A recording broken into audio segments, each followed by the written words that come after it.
Исәнмесез укучылар. Урта гасырларда Византийның күп кенә илләргә йогынтысы зур була. Шул исәптән борынгы Руська да. Бүгенге дәрестә без сезнең белән Византия мәдәниятенең барлыкка килүе һәм күтәрелеше турында сөйләшербез. Урта гасырлар башында Византия империясендә мәдәният Көнбатыш Европадагы кебек таркалыш кичерми. Ондагы шәһәрләр, һөнәр һәм сәүдә үзәкләре генә булып калмыйча, мәдәни кыйммәтләрнең үзәге дә булып торалар. Византия антик дөнья һәм көнчыгыш илләр мәдәнияте казанышларының варисына әверелә. 7-8 гасырларда Византияның биләмәләре кимегәч, грек теле империяның дәүләт теленә әйләнә. Дәүләткә укымышлы түрәләр кирәк була. Алар законнарны, указларны, шартнамәләрне хатасыз төзергә, хатлар язырга, сорауларга җавап бирергә, документларның күчермәсен алырга тиеш булалар. Белемле кешеләр еш кына югары хезмәт урыннарына ирешәләр. Алар белән бергә власть һәм байлык килә. Укучылар, сез ничек уйлыйсыз? Барлык катлау кешеләренә дә белем алу юллары ачык булганмы? Башкалада гына түгел, кичкенә шәһәрләрдә һәм зур авылларда да уку өчен түләргә хәле булган гади кешеләрнең балалары башлангыч мәктәпләрдә укый алганнар. Шуңа күрә хәтта крестьяннар һәм һөнәрчеләр арасында да белемле кешеләр очрый. Шәһәрләрдә ширкәү мәктәпләре белән бер рәттән дәүләт һәм хосусый мәктәпләр дә ачыла. Аларда укырга, язарга, санарга һәм ширкәү җырларын җырларга өйрәтәләр. 9 гасырда Константинопольдә император сарае каршында югары мәктәп ачыла. Анда диннән тыш мифология, тарих, география, әдәбият укыталар. 200 елдан соң империя башкаласында Европада беренче буларак университетка нигез салына. Укучылар, әйдәгез хәзер фәнни белемнәрнең үсеше турында сөйләшик. Византиялеләр математика буенча антик белемнәрне саклыйлар һәм аларны салым күләмнәрен исәпләү өчен астрономиядә төзелешләрдә кулланалар. Алар Пифагор, Архимед, Евклид хезмәтләрен өйрәнәләр. Галим Лев математик хәреф билгеләрен файдаланып алгебра фәнен башлап җибәрә.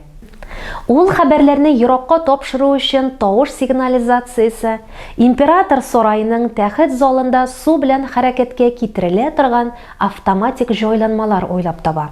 Алар чит илләрдән килгән илчеләрне таң калдырырга тиеш була. Медицина буенча күп кенә уку әсбаплары төзелә. 11 гасырда Константинополь монастырьларының берсе каршында хастахана эшли башлый. Табиб осталыгына өйрәтү өчен медицина училищесы ачыла. Һөнәрчелек һәм медицина үсеше химияны өйрәнергә юл ача. Пыяла, буяу һәм дару ясауның борынгы рецептлары саклана. Грек уты, нефт белән сумаланың су сипкәч тә сүнми торган яндыргыч катнашмасы уйлап табыла. Византиялеләр диңгездә һәм коры җирдә алып барган сугышларда грек уты ярдәмендә күп кенә җиңүләргә ирешәләр. Византиялеләр география фәне буенча зур белемнәр туплыйлар. Алар карталар һәм шәһәрләрнең планнарын сыза беләләр. Бу исә ул вакытта Көнбатышта моңарчы күрелмәгән хәл була. Сәүдәгәрләр һәм сәяхәтчеләр үзләре булган илләрне һәм аларның халыкларын җентекләп тасвирлаганнар. Византиядә тарих фәне аеруча уңышлы үсә. Документлар үз күзе белән күрүчеләрнең сөйләүләре, шәхси күзәтүләре нигезендә тарихчыларның әһәмиятле әсәрләре иҗат ителә. Христиан дине храмның вазифасын һәм төзелешен үзгәртә. Борынгы Греция храмында Алла сынын бина эченә куйганнар. Дини йолаларны тышкы яктагы мәйданда үткәрә торган булганнар. Шуңа күрә храмның тышкы ягын аеруча зиннәтле итәргә омтылганнар.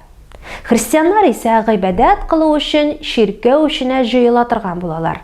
Һәм архитекторлар барыннан да элек аның эчке биналарының матурлыгы турында кайгырталар.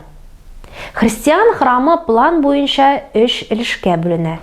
Притвор төп керү юлының көнбатышына урнашкан бина. Корабль храмның төп өлеше, ул дин тотучыларның гыйбадат кылу өчен җыела торган урыны. Алтарь дин әһелләре генә керә торган залның түре. Укучылар, игътибар белән экранга карагыз әле. Сез бу храмны таныйсызмы? Әйе, бу София храмы. Константинопольдә салынган изге София храмы Византия архитектурасының иң гүзәл әсәре булып тора. Юстиниан зур юмартлык күрсәтә. Ул бу храмны барлык христианнар дөньясының төп һәм иң зур ширкәве итәргә тели. Храмны 10 мең кеше 5 ел эчендә сала. Хәтта безнең исәп белән дә ул бик тиз төзелә. Храм төзелешенә танылган архитекторлар җитәкчелек итә. Бизәү белән иң яхшы һөнәрчеләр шөгыльләнә. Изге София храмын мөгъҗизаларның да мөгъҗизасы дип йөртәләр. Хәтта шигырьләрдә мактап җырлыйлар. Ишке яктан ул зурлыгы һәм матурлыгы белән таң калдыра. 31 метрлы гаять зур гөмбәз 2,5 гөмбәздән үсеп чыккан сыман, аларның һәр кайсы үз чиратында 3 кечкенә ярым гөмбәзгә таяна. Гөмбәз нигезе буенча 40 тәрәзле таш белән әйләндереп алынган. Гөмбәз әйтерсеңлә күктә йөзә, чөнки ул утыртылган 4 багана карап торучыга күренми. 10-11 гасырларда сузынкы туры почмаклы биналар урынына тәре гөмбәзле храмнар калкып чыга.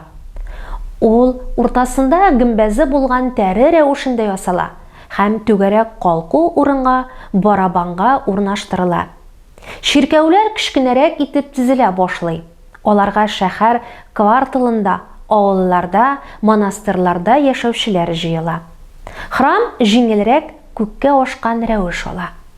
Храмнарны бизәүдә кануннар, сүрәтләрнең һәм Библия күренешләрен урнаштыруның катгый кагыйдәләре урнаша.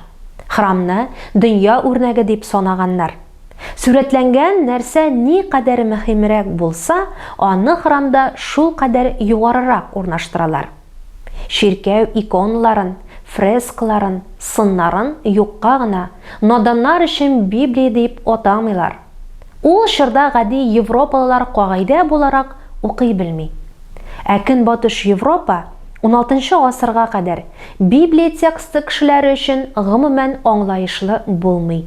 Чөнки аны җирле халык телләрендә түгел, латин телендә күчереп язалар һәм укыйлар. Алай гына да түгел, гади руханилар да телен көч хәл белән аңлый. Ширкәүдәге рәсемнәр һәм вәгазьләр генә гади халыкны христианлыкның асылына төшендерә. Укучылар, аңлавыгызча, урта гасырлар башында Византия Европаның иң мәдәниятле иле була. Башка илләрнең бигрәк тә Италиянең корольләре, князьләре һәм епископлары Византиядан архитекторлар, рәссамнар, ювелирлар чакырта торган булалар. Билимгә омтылучан яшь егетләр математика, медицина, Рим законнарын өйрәнер өчен Константинопольгә киләләр. Византия столарында Европа илләренең архитекторлары һәм рәссамнары укый. Византия мәдәнияте көньяк һәм көнчыгыш славяннар мәдәниятенә аеруча көчле йогынты ясый. Болгария, Сербия һәм Русь христиан динен Византиядан кабул итә. Грек теленнән славян телләренә бик күп китаплар тәрҗемә ителә. Руста беренче таш храмнарны Византиядан чакыртылган осталар төзи һәм бизи. Христианлык 4 гасырда ныгып урнашкан Әрмәнстан белән Грузия мәдәнияте дә шулай ук үзендә Византияның көчле йогынтысын тоя. Грек һәм Рим галимнәренең һәм язучыларының күп кенә кул язмалары Византияда сакланган һәм шуның нәтиҗәсендә безнең көннәргә кадәр килеп җиткән. Укучылар, Византия мәдәнияте диелгән темабызның теория өлеше тәмам. Практик өлештә очрашырбыз.